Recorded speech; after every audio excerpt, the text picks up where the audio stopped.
첫 번째 사연입니다. 스웨덴의 한 병원에서 충격적인 소식이 들려오고 있습니다. 영하 30도까지 내려가는 혹한 속에서 치료는커녕 오히려 증상이 더 악화되는 일이 반복되고 있기 때문인데요. 환자들은 감기 때문에 입원했다가 폐렴으로 상태가 나빠지고 천식으로 입원했다가 중환자실로 향하는 일이 계속 이어지고 있지만 정작 북유럽 최고의 의료진들은 속수무책으로 아무것도 할 수 없다며 난색을 보인다고 합니다. 결국 해당 병원이 파산 위기에 직면하게 되자 유럽 전역의 건축가들은 지금 병원으로는 택도 없으니 새로운 병원을 지어야 한다며 천문학적인 예산을 요구하는 와중에 한 스웨덴 건축가는 엉뚱한 제안을 했다고 하는데요. 도대체 이 스웨덴 건축가는 어떤 제안을 했고 해당 병원에서는 대체 무슨 일이 일어나고 있는 건지 함께 알아보러 가실까요? 안녕하세요. 제 이름은 에릭 한센입니다. 저는 스웨덴에서 건축가를 하고 있답니다. 40대 초반의 나이에 북유럽 최고의 병원 건축 전문가라는 명성을 얻었지만 그 이면에는 제가 놓치고 있던 너무나도 소중한 것들이 있었어요. 하지만 최근에 잃을 뻔했던 이 소중한 것들을 한국 덕분에 다시 얻게 되어 너무 감사한 마음이 커서 이렇게 글을 작성하게 되었습니다. 모든 이야기는 제 아들 루카스로부터 시작됐어요. 북유럽 최고의 병원 건축가라는 명성이 무색하게도 정작 제 아들의 건강은 지켜주지 못했던 겁니다. 매년 수십 개의 병원을 설계하면서도 정작 가장 소중한 것을 놓치고 있었다는 걸 깨닫는 데는 꽤 오랜 시간이 걸렸죠. 8살인 루카스는 태어날 때부터 천식을 앓고 있었는데 시간이 갈수록 증상이 점점 더 악화되더군요. 처음에는 가벼운 기침 정도로 여겼던 것이 어느새 루카스의 일상을 완전히 바꿔놓았어요. 학교에서 친구들과 뛰어놀지도 못하고 체육 시간에는 항상 벤치에 앉아 있어야 했습니다. 사실 그때까지만 해도 저는 루카스가 그저 민감한 아이라고만 생각했었죠. 특히 밤마다 들리는 루카스의 기침 소리는 마치 제 가슴을 핥히는 것만 같았습니다. 한밤중에 숨쉬기 힘들다고 울며 깨는 아들을 보면서도 저는 그저 등만 몇 번 두드려주고 약을 먹이는 것이 전부였어요. 마치 제 마음도 그 차가운 스웨덴의 겨울바람처럼 얼어붙어 있었던 것 같네요. 그 당시에 저는 그저 바쁘다는 핑계로 루카스의 고통을 외면했습니다. 아침에 출근할 때면 이미 루카스는 잠들어 있었고 밤늦게 돌아올 때면 또다시 잠들어 있었으니까요. 주말에도 늘 회의나 출장이 있다며 아들과 시간을 보내지 않았습니다. 병원에서 처방받은 약을 챙겨주는 것으로 제 역할은 끝났다고 생각했으니까요. 그저 아내가 알아서 해주겠지 하는 무책임한 생각뿐이었습니다. 그런데 어느 날 밤 루카스의 방에서 평소보다 더 심한 기침 소리가 들렸습니다. 그날따라 유난히 추운 밤이었는데 창틈으로 스며드는 찬 기운이 루카스의 기침 소리와 함께 제 귓가를 맴돌더군요. 침대에 누워있으면서도 벌벌 떨고 있는 루카스를 보면서 저는 그제서야 저는 제가 얼마나 형편없는 아버지였는지 깨달았죠. 문을 열었을 때 본 광경은 지금도 잊을 수가 없네요. 루카스는 얼굴이 창백해져서 숨을 제대로 쉬지 못하고 있었고 갈비뼈가 들어갔다 나왔다 하면서 호흡을 힘겹게 이어가고 있었어요. 특히 숨을 내쉴 때마다 들리는 쌕쌕거리는 소리는 마치 루카스의 목숨이 조금씩 새어나가는 것처럼 들리더군요. 그 소리는 마치 제 가슴을 바늘로 찌르는 것 같았어요. 매 호흡마다 루카스의 작은 어깨는 크게 떨렸고 저는 그저 아무것도 해주지 못한 채로 그 모습을 바라보며 서 있을 수밖에 없었습니다. 루카스는 그날 밤 응급실로 실려갔고 의사는 천식 발작이 심각한 수준이라며 즉시 입원을 권했습니다. 구급차 안에서 루카스의 작은 손을 잡고 있는 동안 제 머릿속은 온통 자책감으로 가득했어요. 시끄러운 사이렌 소리 속에서도 루카스의 고통스러운 숨소리만이 제 귓가에 맴돌았습니다. 그제서야 저는 깨달았죠. 제가 얼마나 무책임한 아버지였는지를요. 수많은 병원을 설계하면서도 정작 제 아들이 매일 밤 겪는 고통은 모른 척했던 제 모습이 그 순간 너무나도 부끄럽게 느껴졌습니다. 응급실의 차가운 조명 아래에서 저는 이제부터라도 달라져야겠다고 다짐했어요. 제 아내는 병원 복도에서 울면서 저를 질책하더군요. 형광등 불빛 아래에서 떨리는 그녀의 목소리는 지난 몇 년간의 고통과 분노를 한꺼번에 쏟아내고 있었습니다. 새벽에 썰렁한 병원 복도에서 저는 그저 고개를 숙인 채 아내의 말을 들을 수밖에 없었어요. 당신은 다른 사람들의 병원은 잘 짓겠지만 정작 우리 아들이 아픈 건 신경도 안 쓰는 사람이야. 화를 내면서 이렇게 살 거면 이혼하고 혼자 살라는 아내 말이 마치 날카로운 비수처럼 제 가슴을 파고들었습니다. 매일같이 병원 설계도를 그리면서도 정작 제 아들이 병원 신세를 지는 것은 방관했던 제 모습이 떠올랐어요. 아내의 눈물 섞인 목소리는 마치 오랫동안 쌓아온 제 명성을 한순간에 무너뜨리는 것 같았습니다. 그즈음 스웨덴의 한 유명 아동병원에서 저를 찾아왔어요. 마침 루카스가 입원해 있던 그 병원의 옆 건물이더군요. 매일 아침 루카스를 보러 가는 길에 보이던 그 낡은 건물에서 갑작스러운 제안이 들어온 겁니다.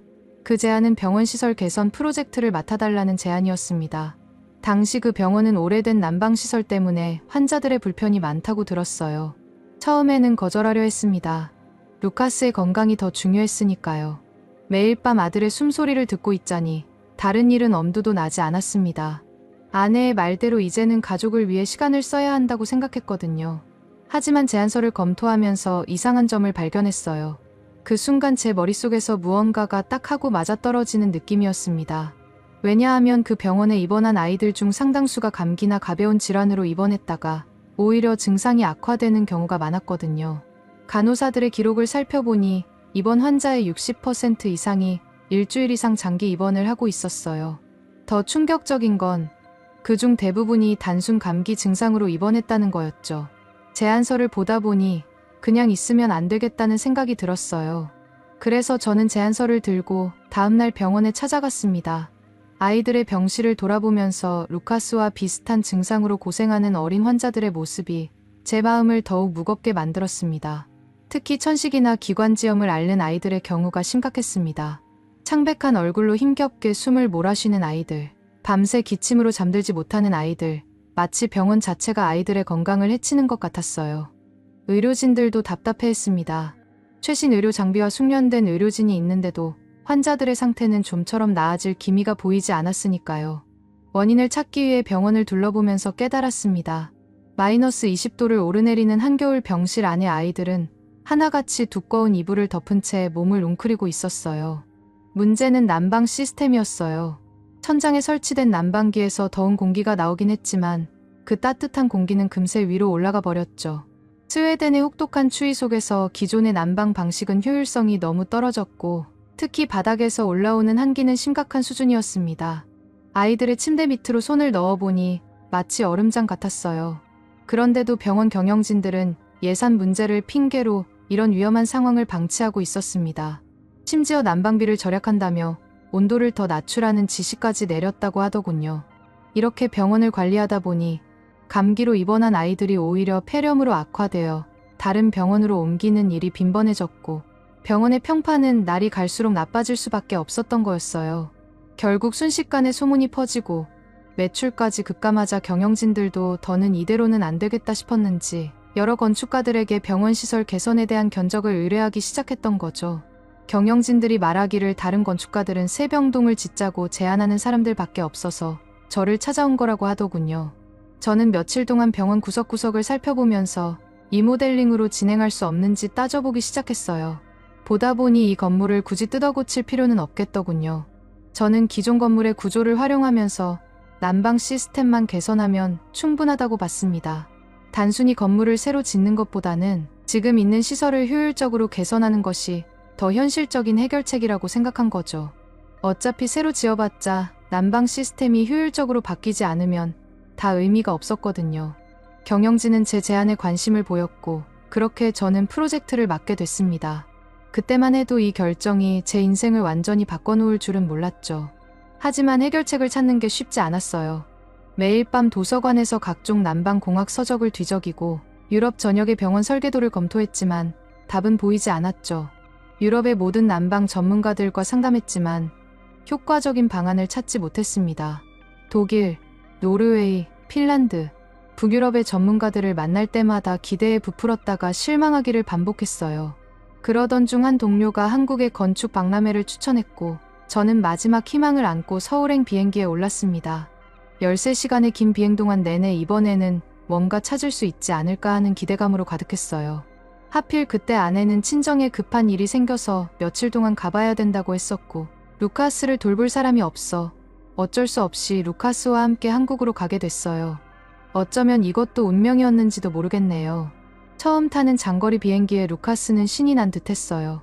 서울에 도착해서 저희는 북촌의 한옥 게스트하우스에 묵게 됐는데 처음 본 숙소의 모습에 저는 실망을 감추지 못했습니다.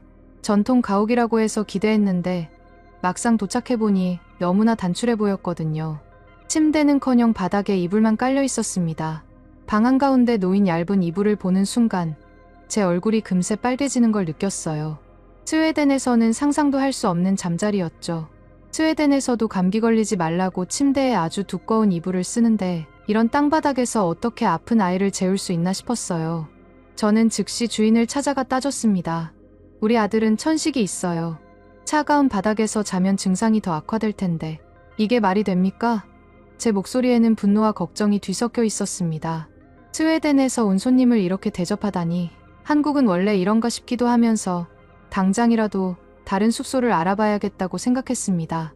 하지만 제 예상과 달리 게스트하우스 주인은 전혀 동요하지 않았어요.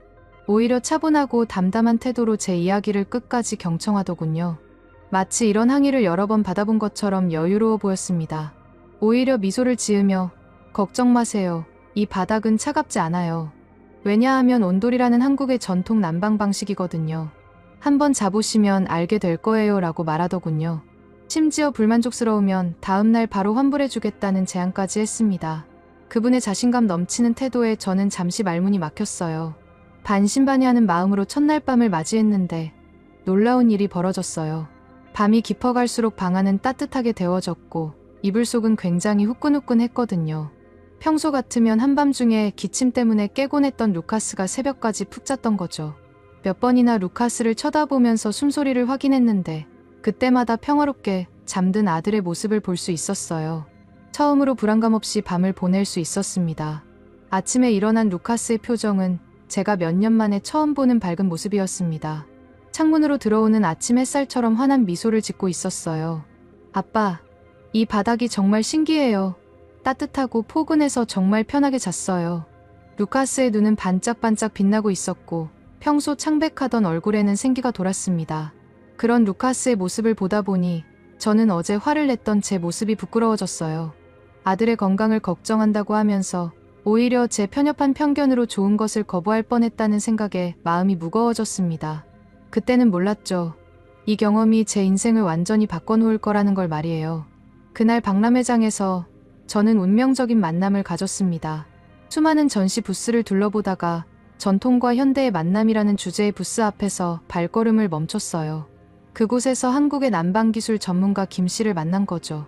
그의 부스는 단순한 전시가 아닌 마치 살아있는 기술 교육장 같았습니다. 김 씨는 최신 기술을 활용한 현대식 온돌 시스템을 선보이고 있었는데 그의 설명을 들으면서 저는 점점 더 깊은 감동에 빠져들었어요. 특히 인상 깊었던 건 실시간 온도 제어 시스템이었습니다. 대형 스크린에는 건물 전체의 온도 분포가 실시간으로 표시되고 있었어요. 각 방의 바닥 온도를 개별적으로 조절할 수 있었고 습도까지 자동으로 제어되는 모습은 그야말로 경이로웠죠.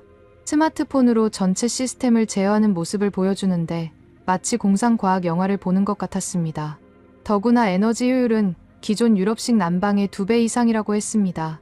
실제 데이터를 보여주면서 설명하는 김 씨의 눈빛에서 자부심이 느껴졌어요. 김 씨의 설명을 들으면서 저는 스웨덴 병원의 문제를 해결할 수 있다는 확신이 들었어요. 특히 그가 보여준 3D 시뮬레이션에서는 영하 30도의 혹한에서도 안정적으로 작동하는 시스템의 모습이 구현되어 있었습니다.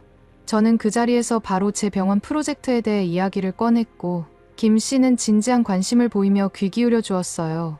그렇게 저는 김 씨와 함께 병원 프로젝트 관련해서 어떻게 온도를 적용할 수 있는지 대화를 나눴습니다. 김 씨의 조언대로 병원에 온도를 적용할 수 있을 거라는 확신이 들었고 발표 자료를 준비했습니다. 하지만 귀국 후 제가 마주한 현실은 냉혹했습니다. 설렘과 기대를 안고 준비한 프레젠테이션 자료를 펼치기도 전에 가장 최신식을 적용해도 잘 될까 말까인데 한국의 전통 방식을 설치한다니 그렇게는 절대로 병원을 운영할 수 없다. 며 경영진은 제 제안을 일축했거든요. 회의실의 차가운 공기는 마치 제 열정을 한순간에 얼려버리는 것 같았어요. 경영진들의 표정에서는 제 제안을 심각하게 받아들일 의지가 전혀 보이지 않았습니다. 저는 구체적인 수치를 들며 설득하려고 했고 밤새 준비한 자료들을 하나하나 설명하기 시작했습니다. 기존 난방 시스템은 연간 유지비가 약 250만 크로나가 들지만 온돌 시스템을 도입하면 45% 정도 절감할 수 있다고요. 실제 운영 데이터와 에너지 소비량 분석을 보여주며 초기 설치 비용은 기존 시스템의 2배 정도 들지만 3년 내에 투자금을 회수할 수 있다는 계산도 보여줬습니다. 심지어 환자들의 건강 개선 효과까지 고려하면 그 이상의 가치가 있다고 강조했어요. 하지만 경영진은 북유럽 최고의 병원이 동양의 원시적인 난방 방식을 도입한다는 게 말이 되느냐 며 비웃었습니다. 그들의 비웃음 속에는 뿌리 깊은 편견이 느껴졌어요.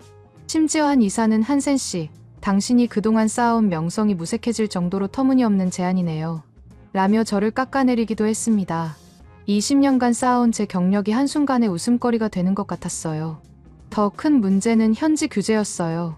수십 페이지에 달하는 스웨덴의 건축법은 대형 건물의 바닥 난방에 대해 엄격한 제한을 두고 있었거든요. 특히 병원 같은 의료시설은 더욱 까다로웠습니다. 안전성 검증부터 시작해서 수많은 행정적 절차들이 기다리고 있었습니다. 기존 배관 시스템과의 호환성 문제도 있었고요. 오래된 건물의 낡은 배관을 새로운 시스템과 연결하는 것은 마치 퍼즐에 맞지 않는 조각들을 끼워 맞추는 것처럼 보였습니다. 이 모든 장애물들 앞에서 저는 좌절감을 느낄 수밖에 없었어요. 하지만 저는 포기할 수 없더군요. 루카스처럼 매일 밤 기침으로 고통받는 아이들의 모습을 떠올리면서 이대로 물러설 순 없다고 다짐했습니다. 그래서 직접 실험해보기로 했어요. 테스트용으로 조립식 온돌주택을 짓기로 한 거죠. 김 씨의 도움을 받아 한국에서 자재를 공수했고 현대식 보일러와 온돌 시스템을 설치했습니다.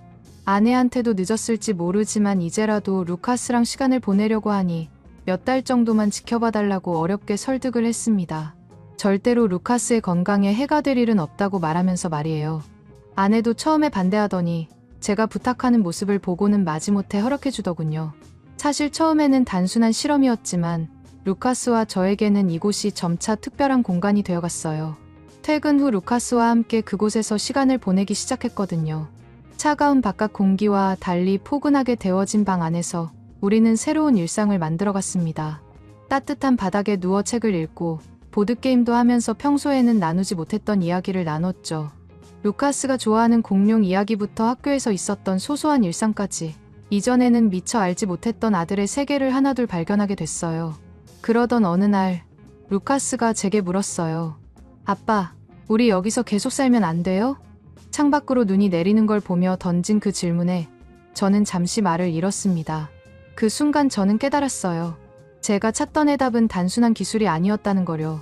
그건 바로 따뜻함이었습니다. 온돌은 물리적인 온도를 넘어서 마음의 온기까지 느낄 수 있게 해준 기술이었습니다. 이곳에서 루카스와 저는 단순히 따뜻하게 보내는 것이 아니라 서로를 이해하고 가까워지는 법을 배우고 있었던 거죠. 3개월 동안 저는 온돌 주택에서의 모든 데이터를 꼼꼼히 기록했습니다. 마치 과학자처럼 매시간 관찰 일지를 작성했습니다. 실내 온도 변화, 에너지 사용량은 물론이고 루카스의 건강 상태까지 모든 것을 문서화했습니다. 시간대별 실내 온도 분포도를 그리고 바닥과 천장의 온도차를 측정하고 에너지 소비량을 일일이 계산했어요. 특히 놀라웠던 건 루카스의 천식 증상이 급격히 호전됐다는 점이었어요. 처음에는 단순한 우연일지도 모른다고 생각했지만 날이 갈수록 변화는 더욱 뚜렷해졌습니다.